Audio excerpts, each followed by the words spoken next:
of the Florida Historical Quarterly, the annual Shofner Lecture covers a topic of Florida history, often with modern relevance, and that is the case today.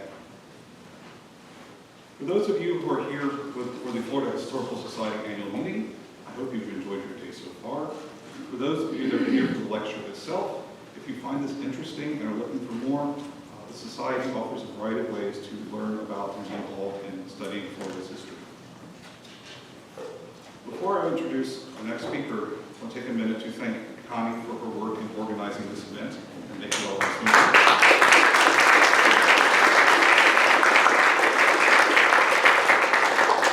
And I'd also like to thank our departmental staff, namely Syra Ambrasakia, Amir Bacchus, Diana Dizan, Jesse Oldham, and Jeff Rivero, for all the behind-the-scenes work that made this happen, especially putting out more chairs as people are arriving. So thank you all very much. It's now my pleasure to introduce Dr. Michael Johnson, UCS Provost and Executive Vice President for Academic Affairs. Dr. Johnson earned a PhD in physics from the University of Virginia and joined UCF in 1990 and was Dean of the College of Sciences prior to becoming Provost. As the Chief Academic Officer, he leads UCS academic programs, and to put that into context for our visitors, that is 13 colleges spread across multiple campuses and centers, together serving 69,000 students and supporting more than 3,000 teaching and research faculty. In addition to that, he manages UCF's academic operating budget, works with the President's Office and the other Vice Presidents and Deans and academic leaders to keep things running. And so with all of that, I'm very happy that he's taken some time out of his busy schedule to join with us today. Provost Johnson.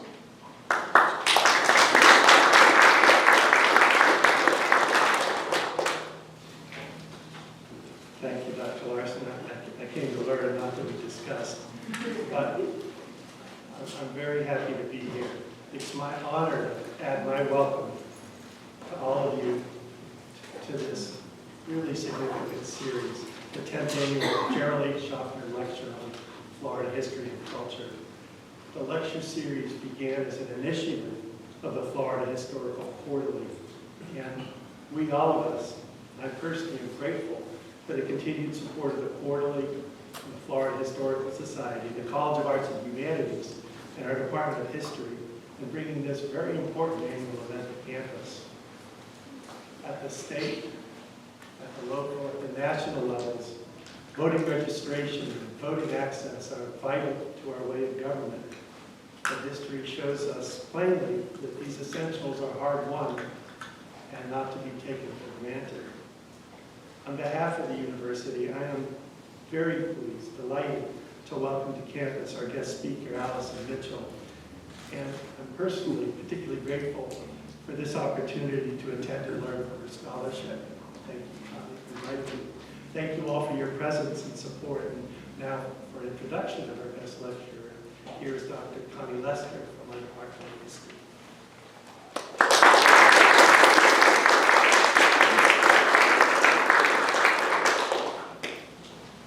Before I introduce our speaker, I would like to say a few words about Jerrell Shofner.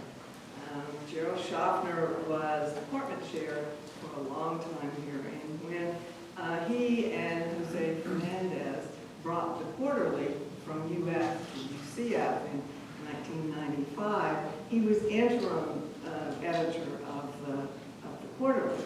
He was also president of the Florida Historical Society for several years. And he was a scholar of great note.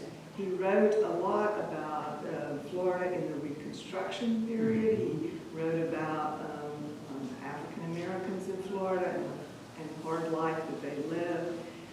He published his most important work in the 1970s.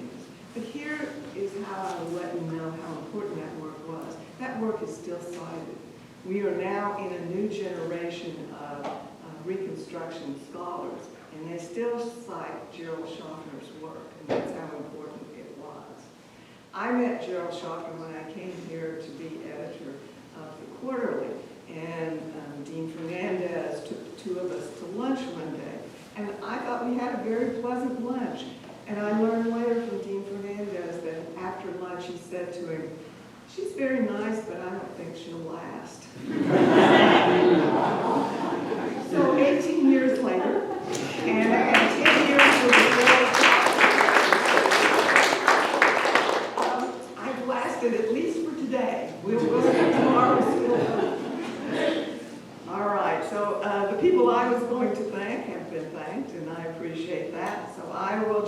go on to introduce our speaker.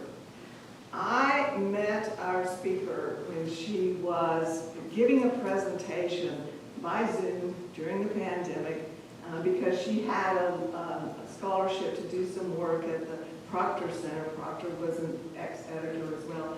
At the Proctor Center for Oral History at the University of Florida.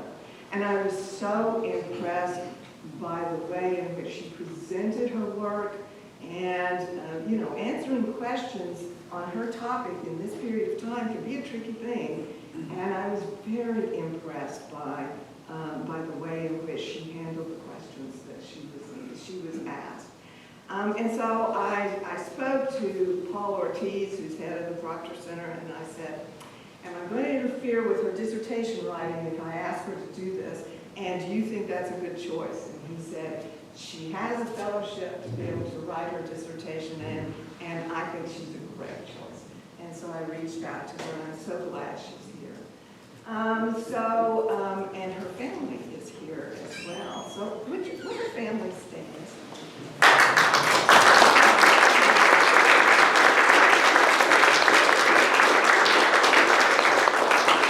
Allison Mitchell is a native Floridian.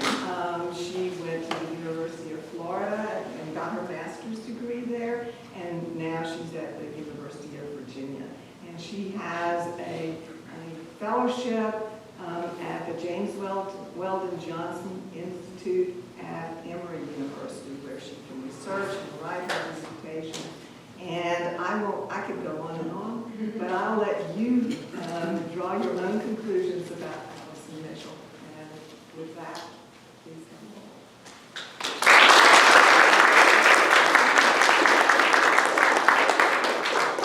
I'll type this up.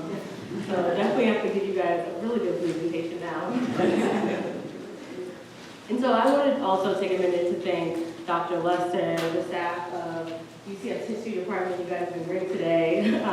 And also just the Florida Historical Society. As a native Floridian, this history means a lot to me. It's where I first got my interest in history, and I hope that after this presentation we can have a really good and robust conversation. Go to my slide. And so I'm actually going to start my presentation with my title. And so the title of my lecture is Protest to Politics. It comes from the commentary of Barry Rustin, activist extraordinaire, a prolific leader in the March on Washington, and for my presentation, the co-founder of CORE, the Congress of Racial Equality. And my title comes from his commentary, Protest to Politics, the Future of the Civil Rights Movement, in which he expressed, quote, the civil rights movement is evolving from protest into a full-fledged social movement. An evolution calling its name into question and is now concerned not merely with removing the barriers of full opportunity, but achieving the fact of equality. And he's having this discussion in 1965. He also points out the work that happened earlier with Bob Moses in Mississippi. And where this is an area where the nation witnessed what he is saying, more than just voter registration. So they went there to do the VPE project. I'm going to get into more detail later. But he says what happens is a conscious bid for political power is being made. And in the course of that effort, a tactical shift is being effected. Direct action techniques are being subordinate to a strategy calling for the building of community institutions and power bases. And Rustin is also mindful, and he points out that this is not just happening in Mississippi. And in my work, I see this evidence in Florida. But I also believe we still should, reconsider this through line. Because the Congress of Racial Equality, they're the home of the beginning of this traditional protest movement, nonviolent direct action. And they still found value in its utility, and if they didn't, the people they were working with did. They saw voting and protest as not one and the same, but things that were possible to use together. And so while the larger civil rights movement demonstrations had slowly began to subside over time, I want to just point out that protest, whether in any form of, and I will always emphasize this later too, any form of demonstration have always been related to social and political advances concerning electoral politics, economic opportunity, and so on. And so this presentation will discuss the voter registration efforts of Congress of Racial Equality, starting with the initiation of VPE-funded efforts in 1962, through CORE's organizing in North Florida in 1964, which was leading up to the gubernatorial and presidential elections. And previous scholarship has accounted for this history. And such scholarship is August Meyer and Elliot Rubrik, who wrote the comprehensive history of Congress of Racial Equality, but also Glenda Raby in her detailed history of the Civil Rights Movement in Tallahassee.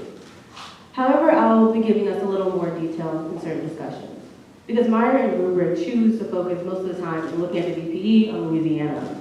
But they do recognize the achievements of CORE and voter registration and the racism and violence they experienced while there. And Raby gives us much more detail, but it's centered around her argument of Tallahassee. So I hope to give us a larger understanding of CORE in Florida, and then particularly focus more on CORE in North Florida. And with this earlier scholarship in mind, again, I just want to say, I will be examining the relationship between demonstration and voter registration drives and how it affected the impact of CORE's voting registration campaigns. And I just want to take a minute, this is a general definition of protesting that I'm looking at when I think about it. It's the act of objecting or a gesture of disapproval. This is Webster Dictionary kind of version, and so I use a broader term when I say it because protest can be various things. Even CORE itself being an interracial group from the beginning is honestly its own form of disruption, right? In the midst of the civil rights movement, in the midst of segregation.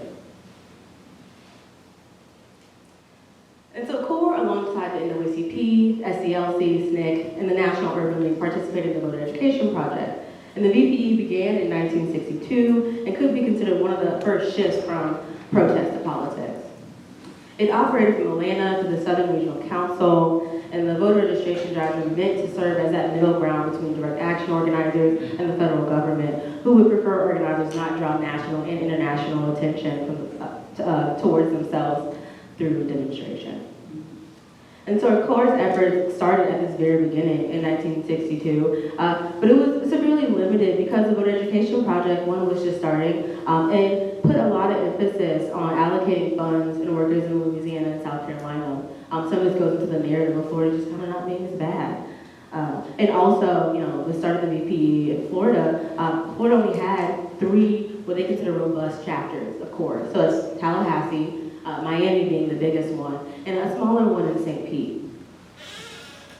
And so the VPE gave their funding initially to the Miami CORE.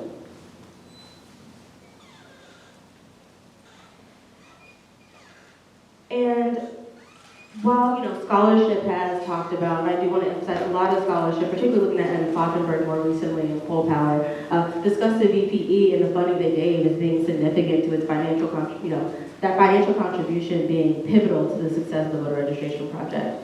And that's in many ways true, because there's an important conversation happening, particularly now, thinking about economics, the reality that the financial costs and rewards of the civil rights movement needs to be studied more.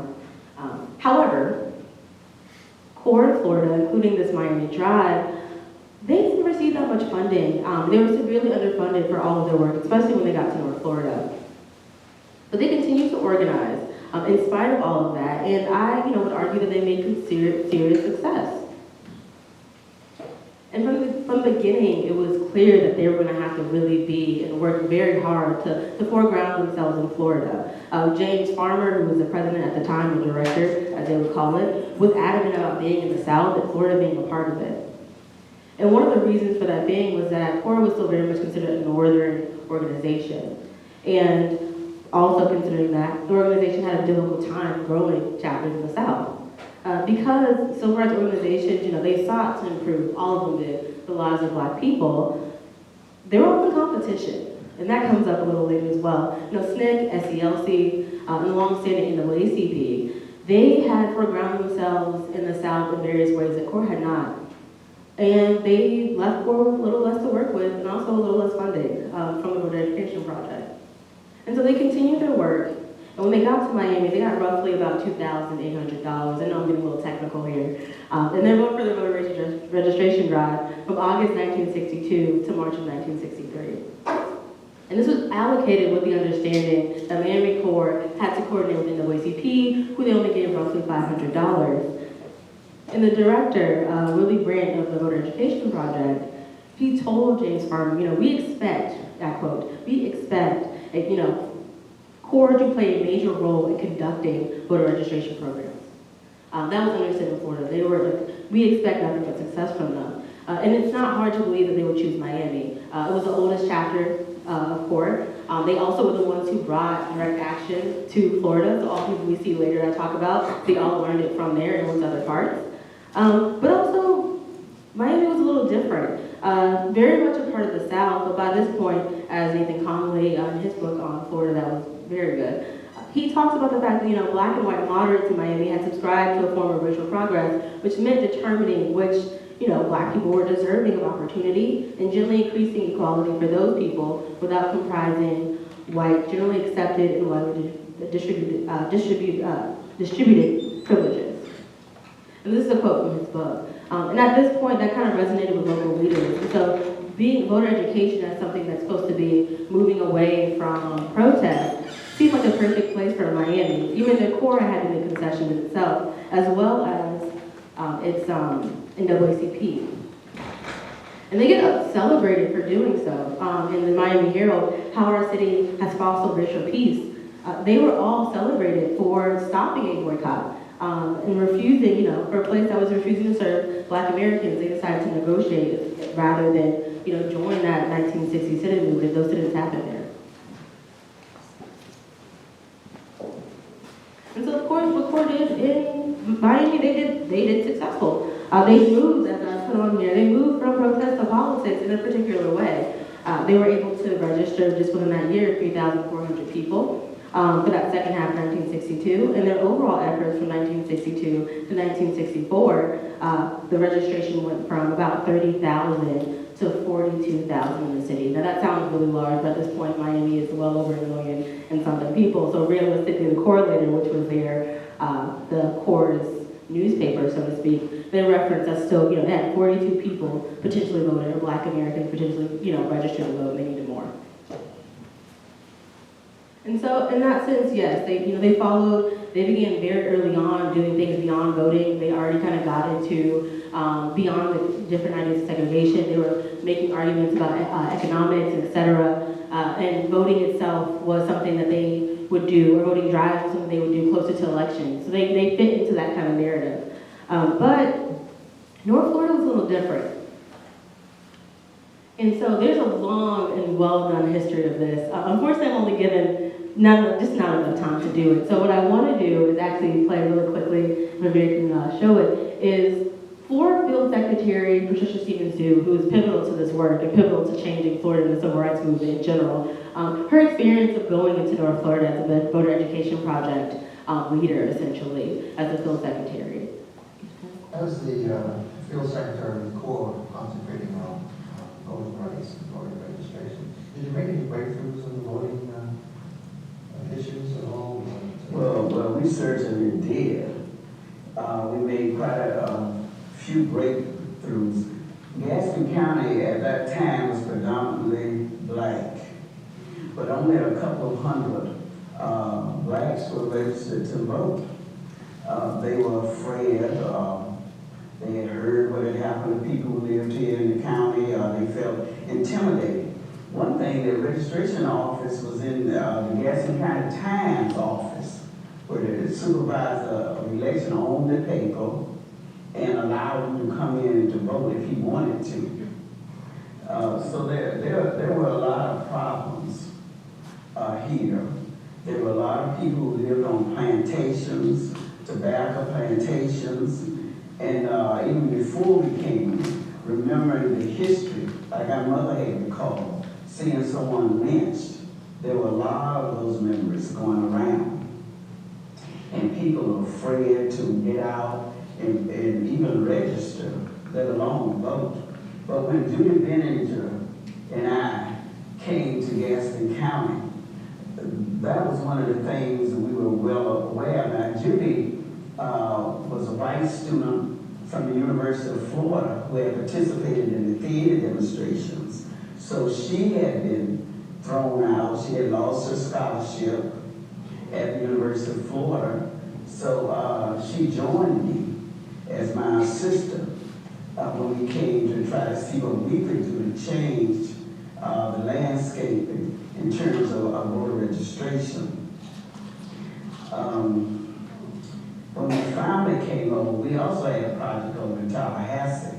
And initially, we came to Gaston. I sat down with Mrs. Dorothy Jones, and I told her what we wanted to do.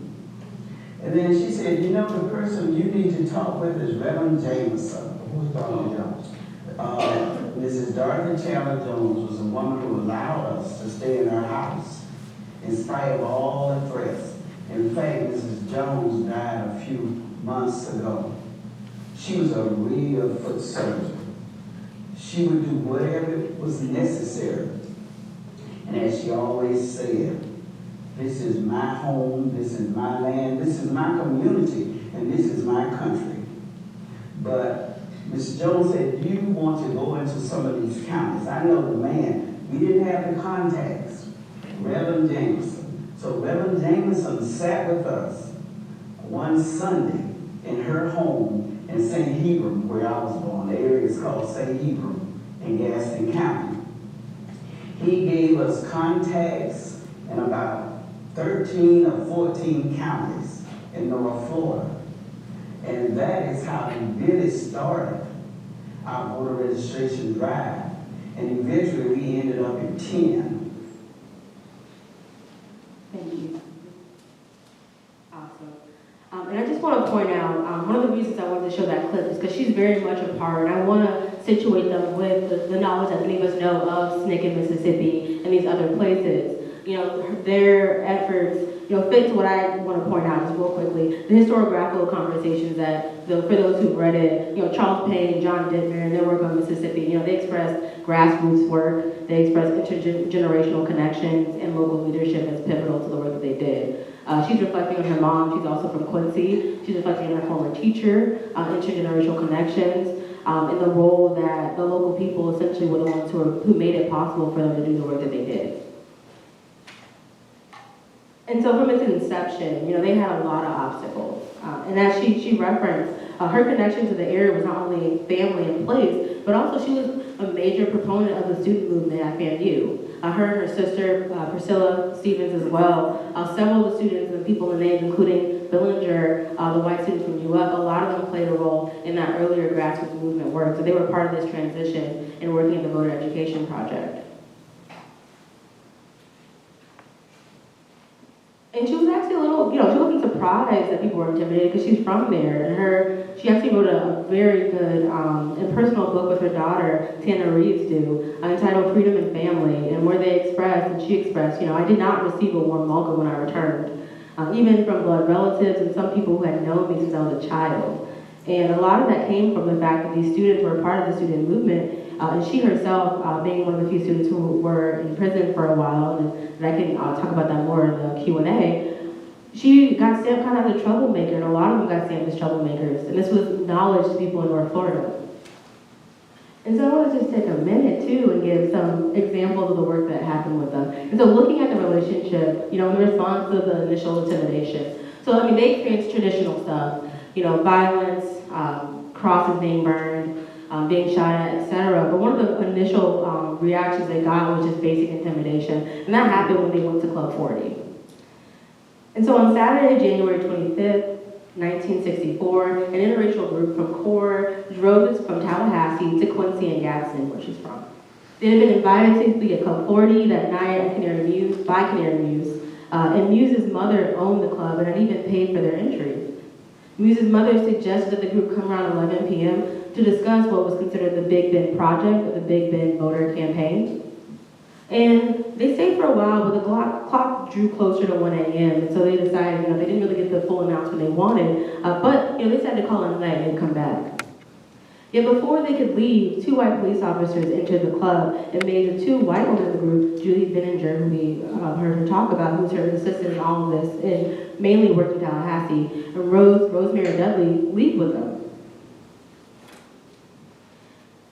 And Patricia Stevens, who is now Patricia Stevens Dew, and her husband John Dew, who is a civil rights leader in Florida, collectively they have done a lot of work in shaping Florida, whether it be legal and also with protests. They were accompanied with the president of the Tallahassee Court, Julius Hamilton. And so the 3 of them went to the jail to inquire about Billinger and Dewey's arrest. And first the police informed them the women were in the wrong place. That was the answer. However, the Quincy community understood Club 40 was considered a black club, but there were no laws being broken. And after, John Dew insisted again as their attorney that the officers elaborate, they said they were disturbing the peace. And these officers later proceeded to even arrest Julius Hamilton, saying that he was there in open profanity. No one knows if he swore. Maybe he just was upset because his friends were being arrested, but who knows? And so these actions were a clear attempt at intimidating court. And they actually later found out that the second arrest of Hamilton was actually suggested by a police officer in Tallahassee because he was the president of the Tallahassee court. And so they leave after they attempt to arrest him, and they said they're going to come back the next day. And so they bring with them an FSU student, a white student, Dennis Floyd, who's also a part of this project. And when they get there, they also attempt to arrest him the next day, saying that he was at the club that night. And so now we have essentially 4 people, all being either arrested or threatened to be arrested, and they actually got charged. The charges really didn't drop, but what they did was they essentially charged the 3 white organizers with trespassing and gave them a court day, and then they tried to intimidate Julius Hamilton more by requiring the dues pay post a bail for him for $50 before he was able to get out. And so this had a lot of different responses. One initial response was obviously, apprehension. Like I said, the charges really didn't drop, but it was meant to just intimidate them. And so, apprehension loomed, particularly with adults. They showed genuine apprehension about working with them. They already knew that any form of them being in groups, interracial groups, always, caused trouble. But over time, they began to also shift and be more willing to work within the voter education project. Students took a different approach, and I want to just remind all of you guys, this is a conversation about politics and voting, but it's also a conversation about community engagement. And so students wanted to do a little bit more, but before that, Stevens Dew knew immediately after the intimidation was occurring that they needed a court chapter.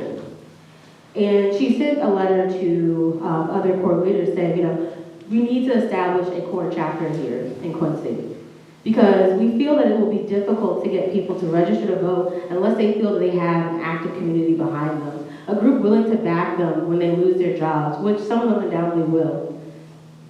And both, people in both communities, Black Americans, were concerned about losing their job, but particularly in Gadsden, because as you guys saw from the clip, a great deal of them did work on rolling tobacco farms, and then they showed concern about the economic appraisal that would come to that. Now, youth, though not voting, were very active and also wanted to help with the voter registration project, but they also asked for nonviolent direct action tactics. They agreed to support the voter registration drive as well, but it wasn't necessarily their primary goal because it honestly wasn't the way they were able to be truly political. And even in the field, again, she continues to ask them, we want a Quincy core, but also Stevens knew they needed another field secretary to organize these direct action and community engagement workshops. And unfortunately, as a condition of her employment, as we know with the VPE, it meant that she actually wasn't the one she was not allowed to actually be a part of, doing these forms of direct action. So they needed another field secretary.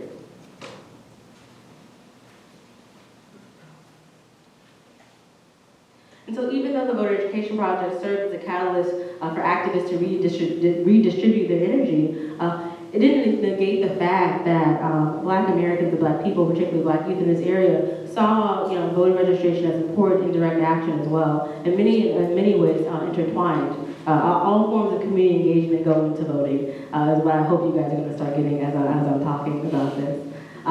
Or if you haven't already, I just said it. And so the desire for direct action, because it was just as prevalent. And, as February drew near, this is only the first month of them being in North Florida, coworkers eventually met the demands, and they started training teenagers and planning large-scale voter registration drives at the same time. So a packed group of Relied Church, CORE works with them in Quincy to educate high school students on voting rights, taught them freedom songs, and met with some of the workers so the students could know they saw them in the area. And again, the students said, okay, this is awesome, but I want to know about direct action. And so CORE later did hold these workshops. About 269 students signed up to participate. And so in this way, they're learning about direct action, but they're being educated on voter registration, and they're learning how to engage with their community, and like I said, navigate their community. And so 269 students signed up for this. And not long after, the local principal at the Black High School in Quincy was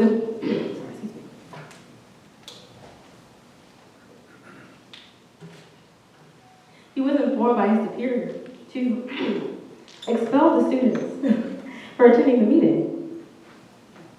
And I guess you could say these students reacted, as VP Franklin would say, as young crusaders.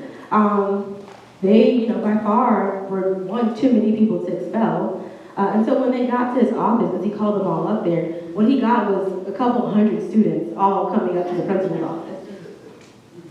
And so even though it was more people than he'd prefer, he attempted to talk to them and persuade them. And so the students began actually singing the freedom songs every time he attempted to persuade them not to attend any more meetings. And so the students eventually got what they wanted. They did actually develop a chapter of CORE in Quincy and later in Madison. But one thing they said, and this kind of goes to my next example, is that they did not want an NAACP Youth Council. Because they felt that NAACP youth councils had too many restrictions because they had the oversight of the NAACP adults. And so they wanted kind of some freedom. And they're also working with, at this point, Patricia Stevens-Zhu and others, they're relatively young adults, 20-somethings, if you will. But they wanted kind of the freedom to develop their own idea of politics, their own political push. And so in that regard, we see one, like I said, increasing of voting rights, and I'll give more statistics after the fact.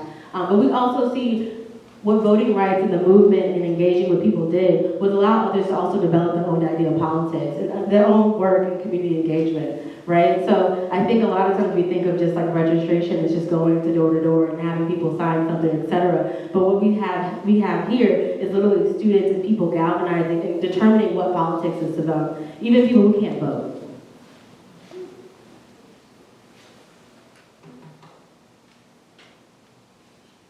You want to click it for me?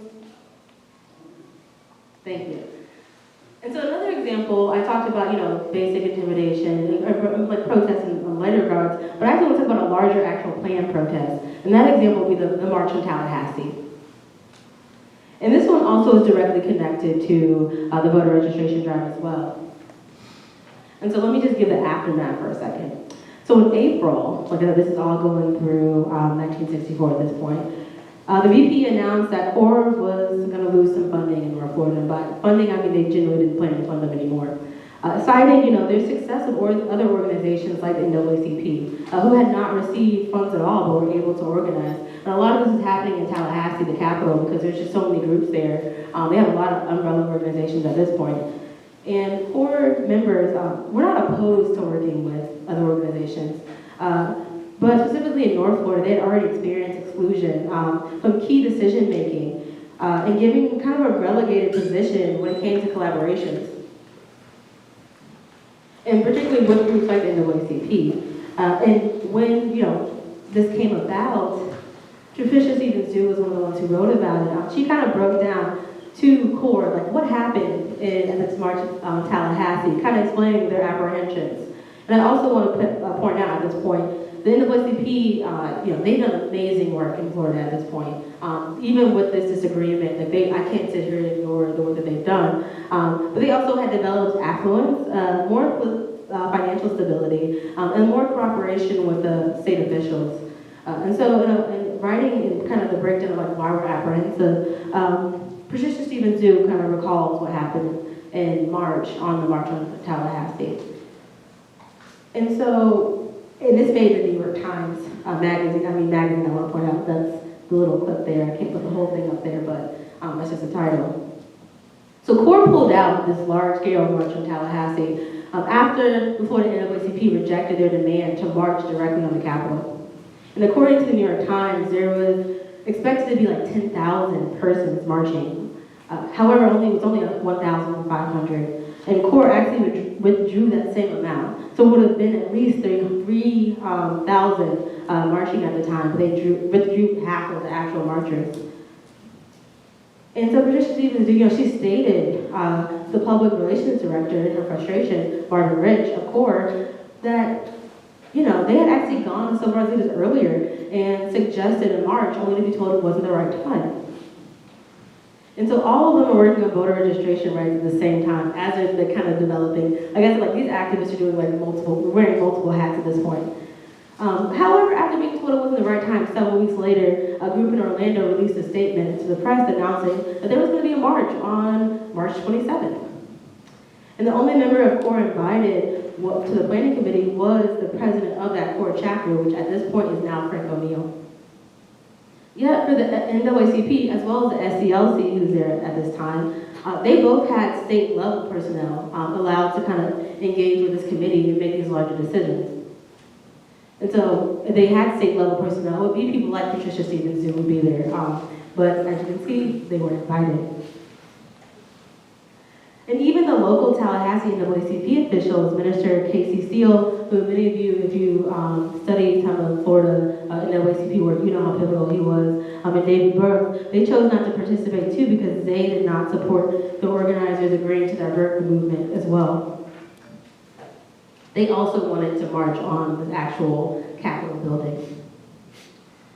And they complained that the NAACP regional director, Ruby Hurley, and one of the state conference leaders, Robert Saunders, had come and taken over.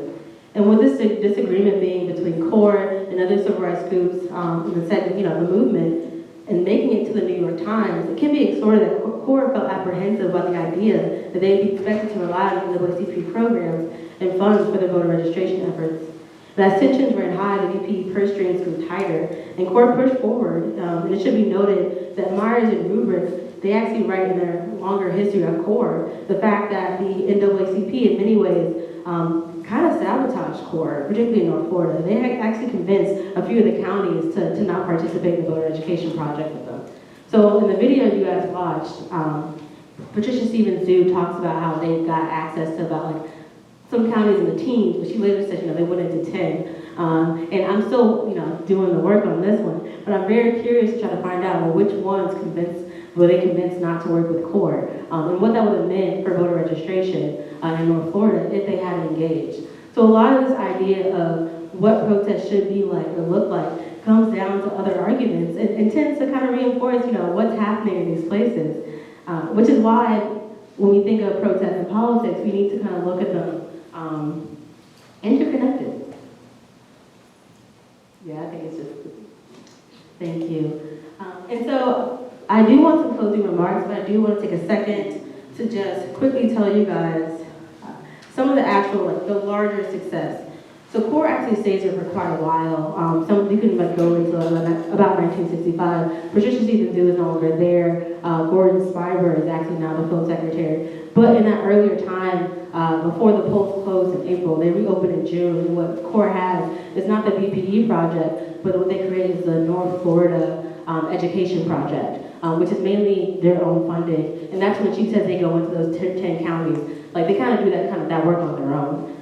But the time that they are under the VPE for a fact, what you see happen in Gadsden County, a county that is majority black and still is the majority black county, some of you guys may be following what's happening there now, they go from 3.7% to 10.8% in their voter registration within those months, which may not seem like a lot, but that actually is pretty quickly when you think of this being like the 1960s and people are knocking on doors. They also were able to have, that number-wise, it was 452, and it transitions to 1,327 registered voters. They also see another increase later in Leon County as well. In comparison, Leon County increases by 1,040 black voters. They have roughly 875 increased voters that are essentially, that's like the total increase from 452. So from 452 to 1,327, that is the increase in Gadsden. Leon County is already at 51.5%, but they do have a larger increase of 771 black registrants, and then they have only roughly 471 new white registrants. And that difference is important because there was a push against the work Court was doing, particularly by more white conservatives. They did a pro-Goldwater campaign, was literally just try to outvote. And they did outvote black voters, but only by 190 votes. And this is all in North Florida. So even though obviously Goldwater did not win Florida, he lost by only 2% though, which is concerning. But he also was able to, at least in Gadsden, they cut the difference to about 190 votes.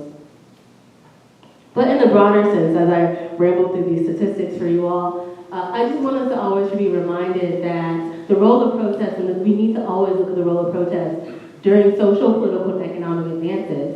And it's always a form of protest somewhere in the desire for it that's always connected to our ideas of political engagement. Because I think everyone all came here, I think you guys wanted me just only talk about registration, but a lot of what goes into dealing with ideas of apathy, dealing with concerns about the actual electoral politics, is listening to community members and finding ways to do grassroots work. And then I just want to leave you with Patricia Stevens-Zhu, her quote for what she feels is happening around her. She talks about the increase of voter registration, but most importantly, she says, people in the county have begun to openly question many of the visible symptoms of discrimination there. This is Gadsden. And the candidates for office are, for the first time, beginning to become to Negroes to ask them what they want. And so it was more than just getting attention, but they're genuine critiques, add on the fact that there are students who are willing to put their bodies in the way to make these critiques. This area itself is being genuinely radicalized in a way.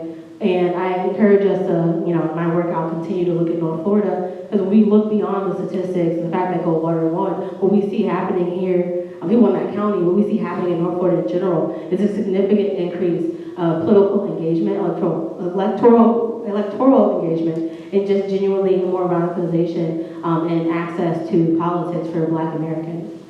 And like I said, at this point, before that, there's certain counties that had about literally 0 or just 1 registered voter. I think one of the worst examples is there was 1 registered voter, but I think I later read that she didn't even live there. She was in New York, right? But they put that on the ballot and say, oh yeah, we have people voting in this county. So yeah, there's a lot going on here, but I think I'm just going to close with that remark.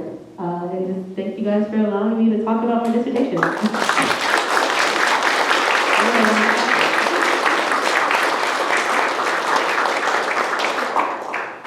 And also, I try to time it roughly right if anyone had any questions or comments, concerns.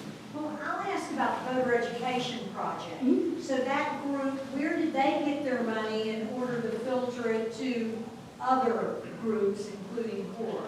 So the voter education project actually started with essentially a meeting, a federal one. And so like it was partially federal funded. I think Evan Falkenberg's book gives a better answer to this because he does a lot of philanthropy. They do a lot of philanthropy work, and it's essentially white liberal philanthropists and a few government oversights. They ground it in the Southern Regional Council, which is in Atlanta. So a lot of it is partially federal, but mainly philanthropy. And so when they make this group, and they do it through, one, doing research, but also they knew that they were going to actually register Black voters. So the guise was, we're going to do research about Black voting in the South, but the role was, we're going to get into communities and actually work with them.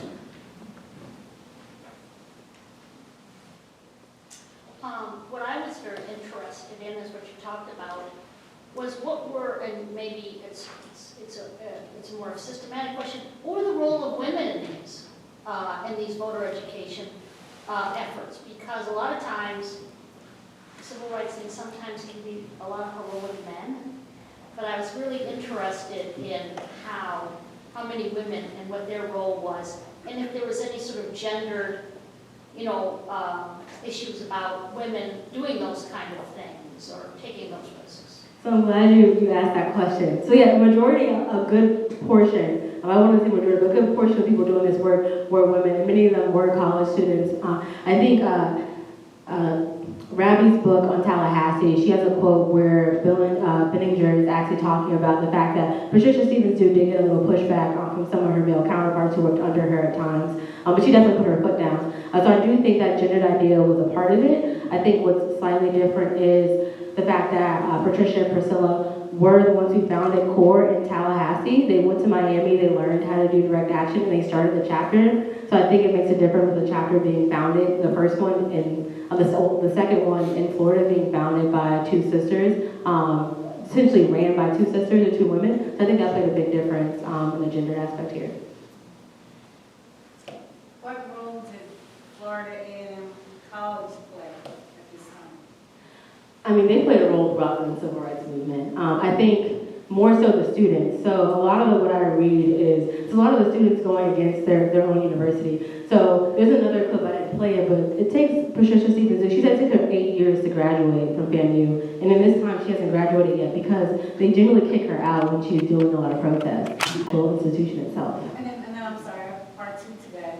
What about white student involvement in Florida? You talked about CORE, white students coming from other places to Florida as part of CORE. Do you have any records of white students that were within Florida participating in this movement? Yeah, so other than the two that were referenced here, they both were, most of the people I referenced here went to UF or FSU. So a lot of them did come from FSU. I think that started with the bus boycotts and those sit-ins. You get a lot of students from FSU and a few from UF as well who become a part of it. Because the core initially was an interracial group, so that was always kind of like the starting point.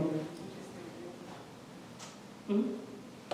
Could you talk a little bit more about how Florida sort of seems a bit of a backwater to the protest movement, how things are, quote, not that bad, and it's one reason why the funding is so exceptionally low? And could you also sort of build a bit more on sort of differentiation between the approach when it comes to the Miami region and the North Florida region as well? No, definitely.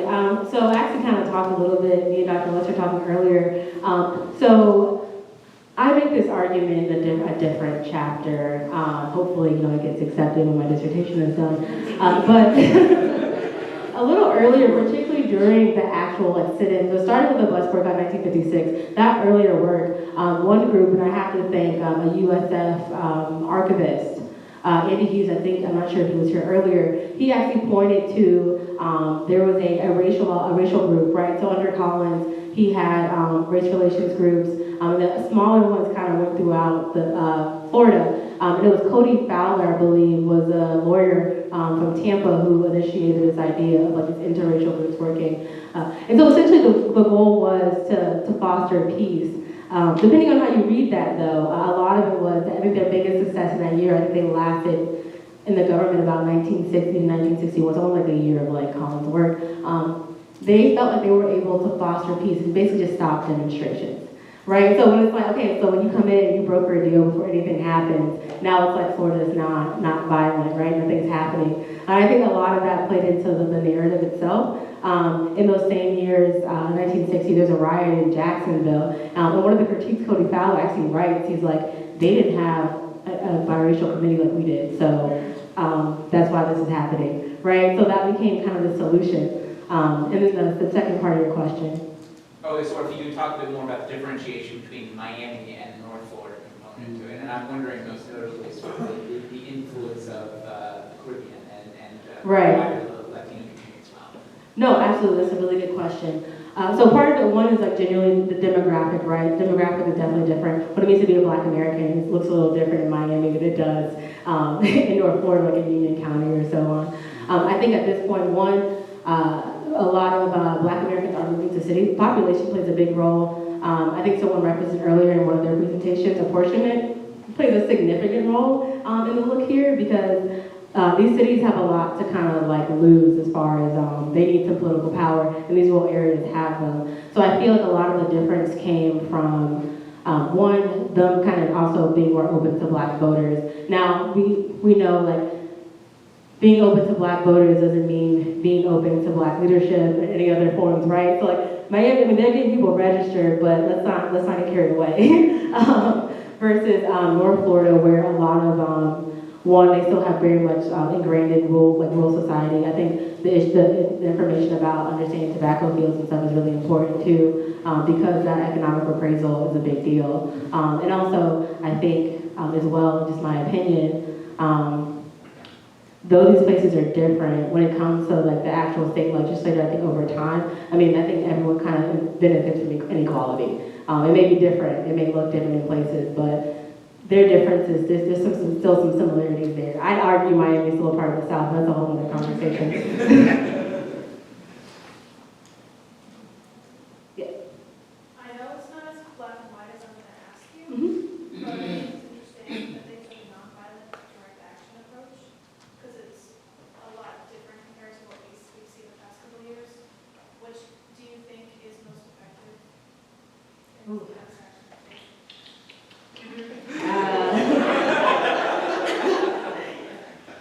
So one thing I do want to say is CORE from the beginning, a lot of that also came, so it actually came out of an organization called CORE. And there's also some religious ties to the idea of Gandhianism that is like very early on in these phases, where anyone joining this group, they understood that nonviolent direct action was the answer. Now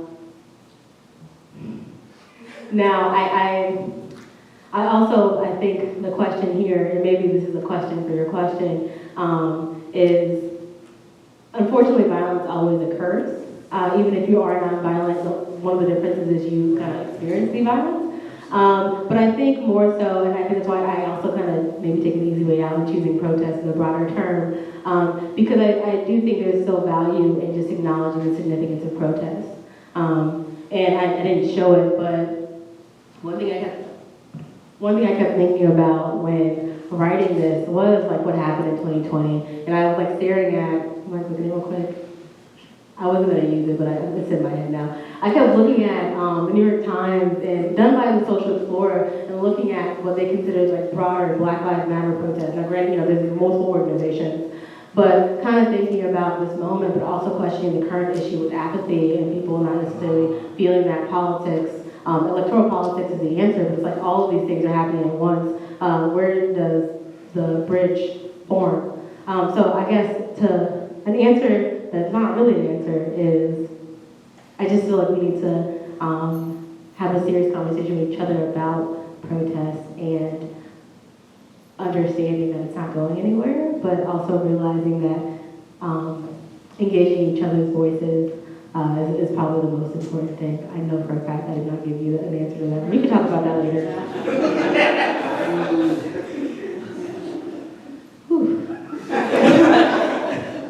Yes. First of all, Your Honor, we're very proud of you. Thank you.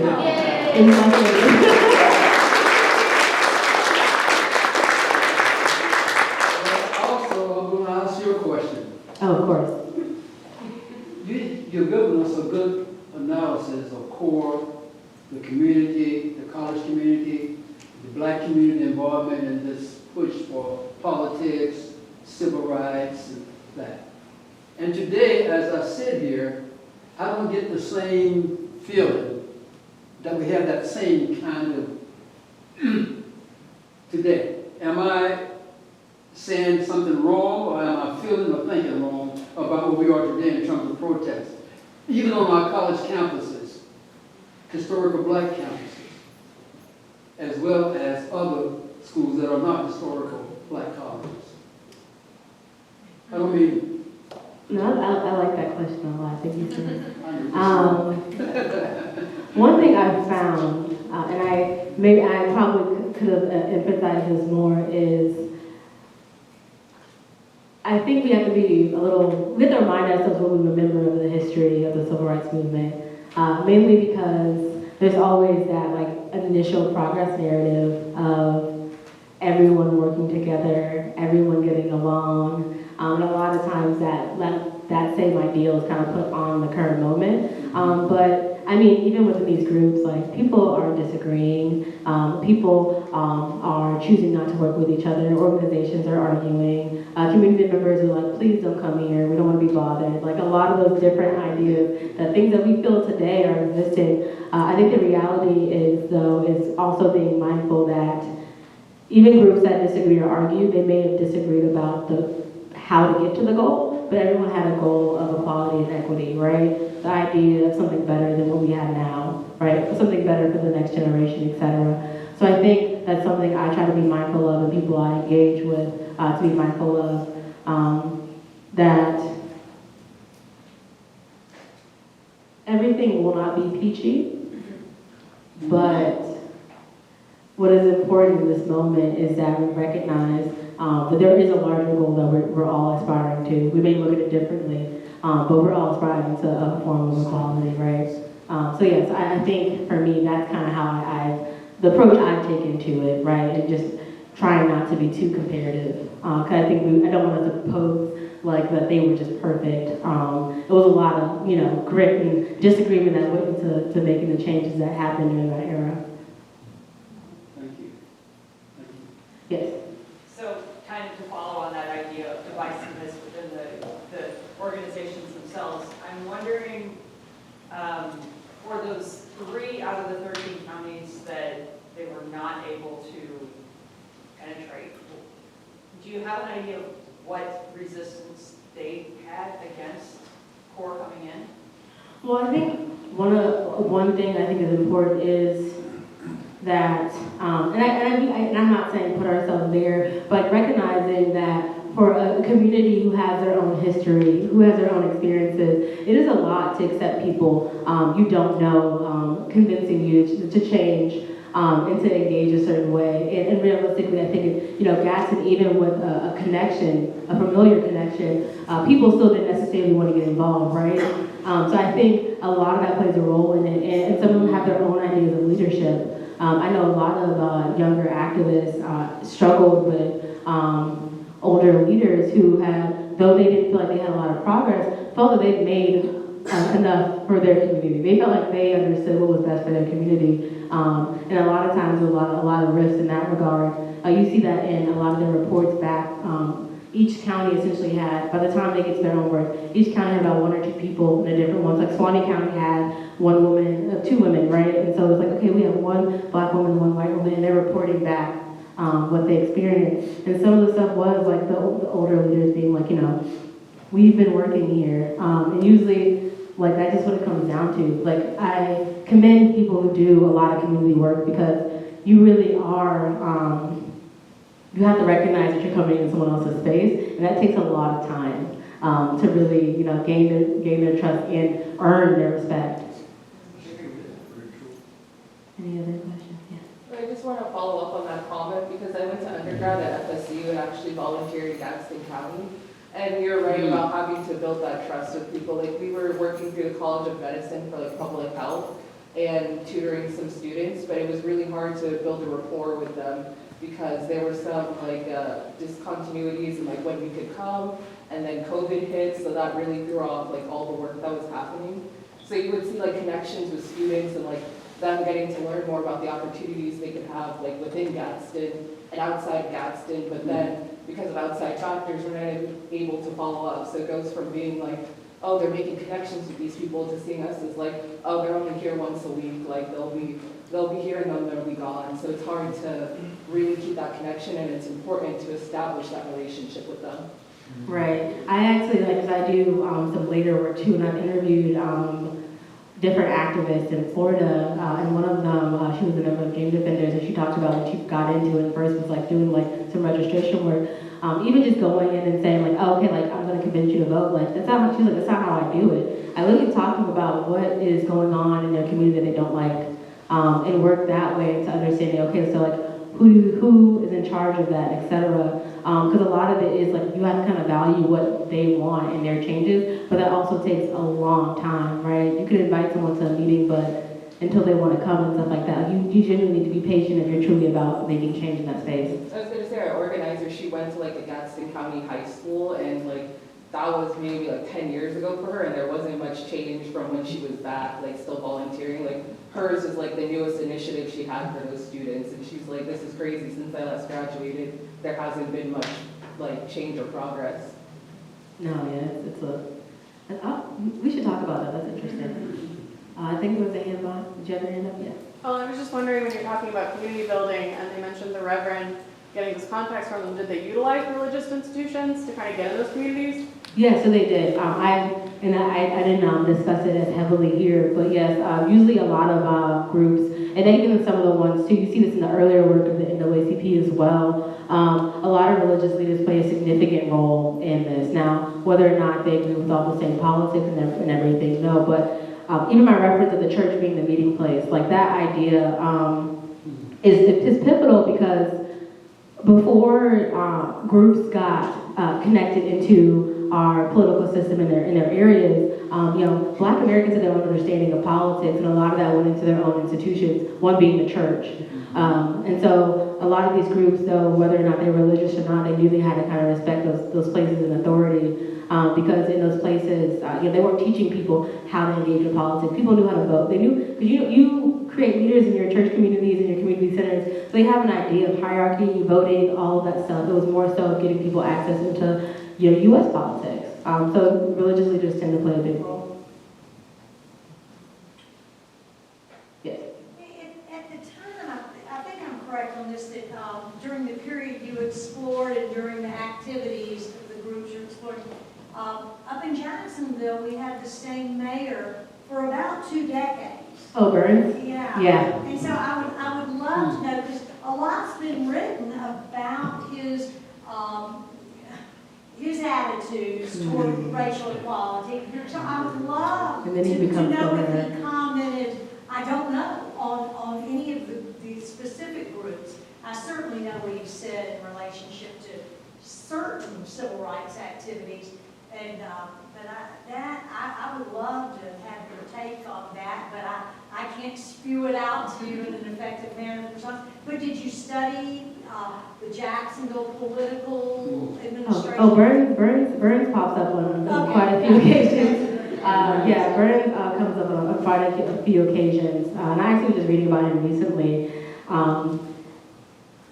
He's an interesting character, because I think he's very concerned, very overt about his idea that he's pretty much a segregationist, like in certain sense, right? And his ability to kind of maneuver with a handful of Black leaders. Like I think when we think about negotiation, and also just the ability to kind of mask a lot of like issues in Florida, like he does that pretty successfully. I'm gonna miss reading more about him, but when it comes to the actual organizing, he definitely was, one, he did not want a racial committee in the early sit-in movements. He was not doing a biracial committee. He said no to that very, very blatantly. But his goal is to become governor at this time as well. And so I think that plays a big role in his somewhat silences in particular parts, because his goal is his eye on the prize.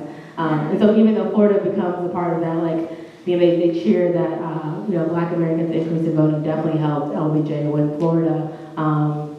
We got to think about the fact that Burns became governor in that same time, right? What does that mean? Right, for 2 years. For 2 years, yeah. It's not great, but yeah, 2 years.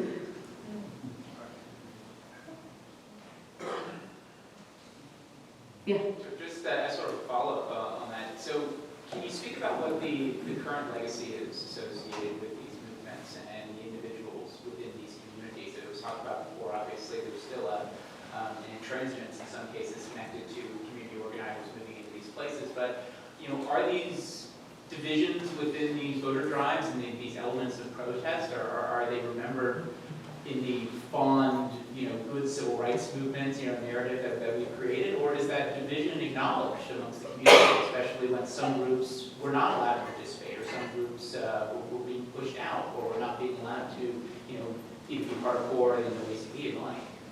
So a lot of this gets answered in oral history interviews. So even like the discussion on the March on Tallahassee, depending on who you interview, they have a very strong opinion of who was right and who was wrong. And so because I'm talking about core, I wanted to get more so their conversation, but as I referenced, Robert Saunders had a very different opinion about him coming in and taking over. And so I think for them, like these groups, particularly core as well, like they've had reunions and they got together.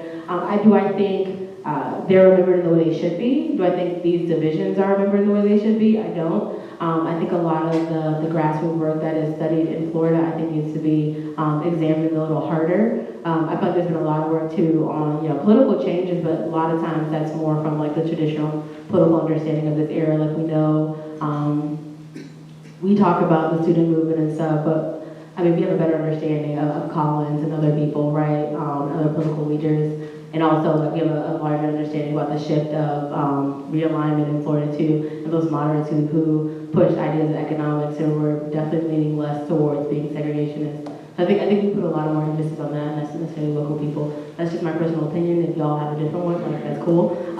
But yeah, I just feel like there needs to be a little bit more done. But they remember themselves.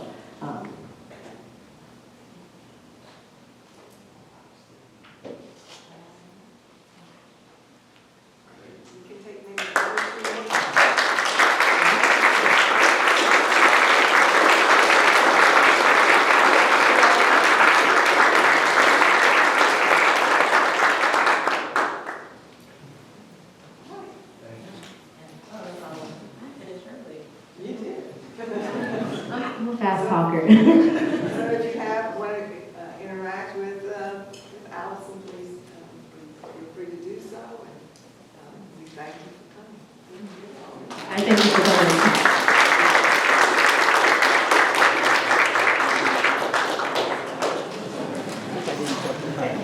You're fine. It actually.